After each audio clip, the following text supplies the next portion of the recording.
The Children's Bible, Joshua 8 through 24. Joshua and the Hivites.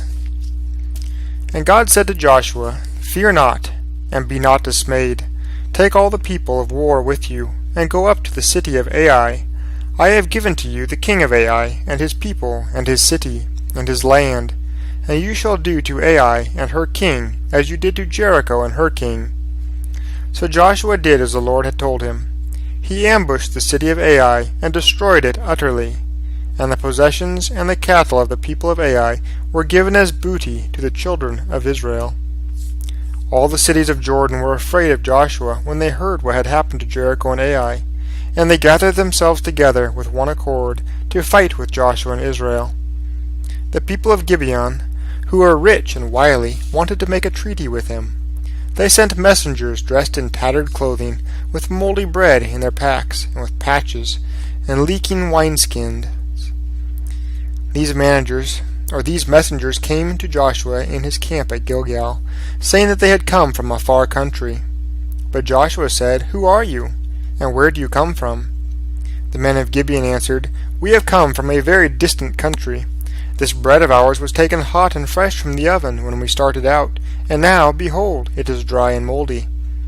These skins which we filled with wine were then new, and behold, they are split, and our garments and our shoes have become old because of the length of our journey. The men of Israel looked at the food and the wineskins and the clothes, and did not ask counsel from the mouth of God. Joshua drew up a peace treaty and swore a solemn oath that the children of Israel would keep it. But 3 days later they learned that these were their neighbors, the Hivites. The children of Israel reached the city of Gibeon, but they could not fight because of the solemn peace treaty. Then Joshua sent for the Hivites and asked, Why have you cheated us, saying you live very far from us, when you dwell among us? Now you are cursed, and none of you shall be freed from being a bondsman and hewers of wood and drawers of water for the house of God. And the people of Gibeon said, We were told that the Lord your God commanded his servant Moses to give you all the land, to destroy all the inhabitants of the land. Therefore we were afraid of our lives, because of you, and that is why we did this thing. But now we are in your hands, and we shall do as you say. When the king of Jerusalem heard that Joshua had made peace with the Hivites, he was afraid, because Gibeon was a rich and royal city, and its men were famous for their might. So he conspired with 4 other kings, and they sent forth to lay siege to Gibeon. The Gibeonites sent a message to Joshua, who was in his camp at Gilgal, saying, Come quickly and save us, for all the kings of the Amorites that dwell in the mountains have joined together against us. And God said unto Joshua, Fear them not, for I have delivered them into your hands. Not a man of them shall stand before you. So Joshua and his army left Gilgal, and took the Amorites by surprise, and killed many of them, and put the others to flight.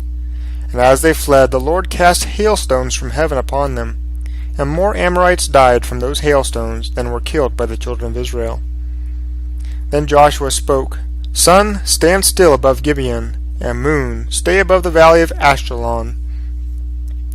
So the sun stood still, and the moon stayed, until the Israelites had avenged themselves upon their enemies. And never before had there been a day like this, when the Lord obeyed the voice of a man, for the Lord fought for Israel. So Joshua struck all the country of the hills, and of the vale, and of the springs, and all their kings. He left none remaining, but utterly destroyed all that breathed, as the Lord God of Israel commanded. All these kings and their land did Joshua take, because the Lord God of Israel fought for Israel. Joshua made war a long time. There was not a city that made peace with the children of Israel, except the Hivites, the inhabitants of Gibeon. All others they took in battle. So Joshua took the whole land, according to all that the Lord had said to Moses, and Joshua gave it for an inheritance to Israel, according to their division by tribes, and the land rested from war. And it came to pass, a long time after the Lord had given Israel rest from all their enemies round about, that Joshua waxed old and stricken in age. So he called for all Israel, and for their elders, and for their heads, and for their judges, and for their officers, and said to them, I am old and stricken in age, and you have seen all that the Lord your God has done to these nations because of you. Behold, I have divided among you by lot these nations that remain to be an inheritance for your tribes. And the Lord your God, he shall expel them from before you, and drive them from out of your sight, and you shall possess their land, as the Lord your God has promised you. Be you therefore very courageous to do all that is written in the book of the law of Moses, and turn not aside either to the right or to the left of these nations that remain among you, neither make mention of the name of their gods, nor swear by them, nor serve them, nor bow down to them. Take care that you love the Lord your God.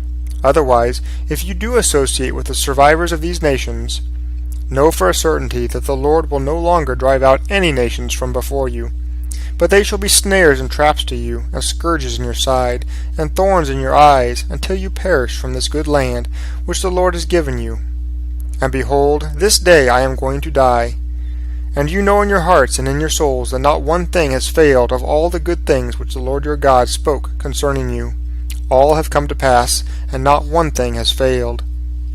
So Joshua let the people depart, every man to his inheritance.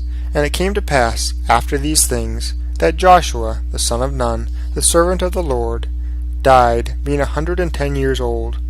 And they buried him in the borders of his inheritance, in Timnath-serah, which is on the mount of Ephraim, on the north side of the hill of Gaash.